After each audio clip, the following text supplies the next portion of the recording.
एक गांव में एक गरीब चिढ़ा रहता था। उसका नाम जयराम था। एक दिन जयराम ने एक सेठ को 10,000 रुपए दिए और कहा, सेठ, जब मेरी बेटी की शादी हो तब मुझे दे देना। अभी मेरी बेटी 5 वर्ष की है। तब सेठ ने बोला, पैसे तो मैं रख लेता हूं, पर मैं ब्याज नहीं दूंगा। ये 10,000 ही वापस दूंगा। हाँ हाँ सेठ, 10,000 ही वापस दे देना। मैं अपनी बेटी की शादी 15 साल बाद करूंगा, जब तक वह 20 साल की हो जाएगी। सेठ ने वो पैसे रख लिए। अब समय निकलता गया। अब बेटी 20 साल की हो गई और बेटी की शादी तय कर दी। एक दिन जयराम अपने पैसे लेने सेठ के पास गया और सेठ से कहा, सेठ, मैंने जो 15 साल पहले आपको 10,000 रुपए दिए थे अपनी बेटी के शादी के लिए, वो पैसे अब मुझे वापस दे दो। अब बिटिया की शादी है। अब सेठ कहाँ देने वाला था वो पैसे। सेठ के मन में लालच आ गया और मन में सोचने लगा, इस गरीब की कौन सुनेगा कि इसने मुझे पैसे दिए थे। मैं तो खुद सेठ हूं, तो लोग इसकी बात नहीं मानेंगे। ऐसा सोचते हुए सेठ ने जयराम को पहचानने से इनकार कर दिया और गुस्से में बोला, ए कौन हो तुम और किस बात के पैसे मांग रहे हो मेरे से? मुझे कब दिए थे 10,000 रुपए? ऐसा सुनते ही जयराम के पैरों के नीचे मानो जमीन ही ना रही।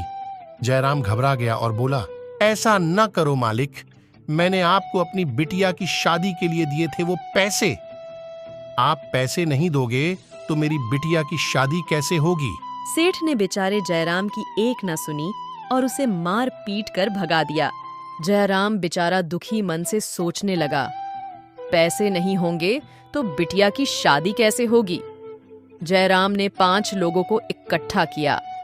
न्याय के लिए जयराम ने लोगों से कहा कि मैंने सेठ को 10,000 रुपए दिए थे बिटिया की शादी के लिए, पर अब सेठ मना कर रहा है। लोगों को भी यकीन कहाँ होने वाला था। जयराम की बातों पर ये गरीब कहाँ से इतने पैसे देता सेठ को? सेठ को क्या जरूरत पड़ी थी जो इस गरीब से पैसे लेता? फिर भी लोगों ने जयराम से कहा कि अगर तुम सच्चे हो तो इस मंदिर पर जल लेकर चढ़ जाओ। अब जयराम बेचारा सच्चा था तो जल लेकर चढ़ गया।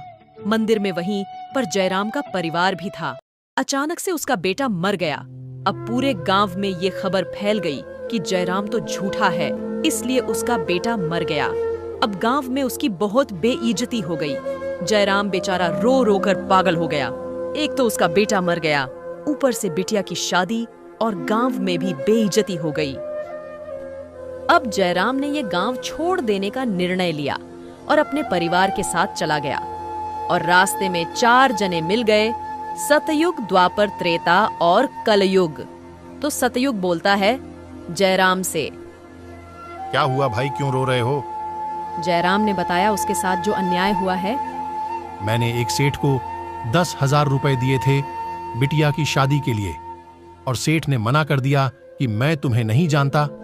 और जब 5 लोगों को पंचायत के लिए बुलाया तो उन्होंने मुझे मंदिर पर जल लेके चढ़ा दिया कि मैं सच्चा हूं तो चढ़ जाओ।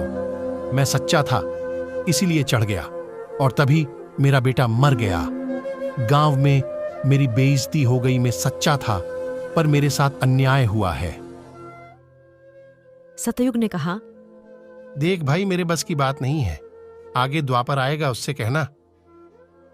आगे जाने पर द्वापर मिल गया और द्वापर ने पूछा, क्या हुआ भाई, क्यों रो रहे हो? जयराम ने सारी बात बताई जो उसके साथ अन्याय हुआ है। तो जयराम ने पूरी बात बता दी। अब द्वापर ने भी कह दिया, आगे त्रेता मिलेगा, उसे बताना तुम्हारे साथ जो अन्याय हुआ है। अब आगे जाने पर त्रेता भी मिल गया और उसने भी पूछा जयराम से कि क्या हुआ भाई, क्यों रो रहे हो? जयराम ने अपने साथ हुए अन्याय की बात त्रेता को बताई। तो त्रेता ने कहा, देख भाई, मैं तेरी इसमें कोई मदद नहीं कर सकता, लेकिन आगे जो आ रहा है वो है कलयुग, और वो तुम्हें न्याय जरूर दिलवाएगा। थोड़ी आगे जाने पर कलयुग मिल गया रास्ते में और पूछने लगा जयराम से, क्या हुआ भाई, क्यों रो रहे हो? जयराम ने बताया उसके साथ जो अन्याय हुआ है।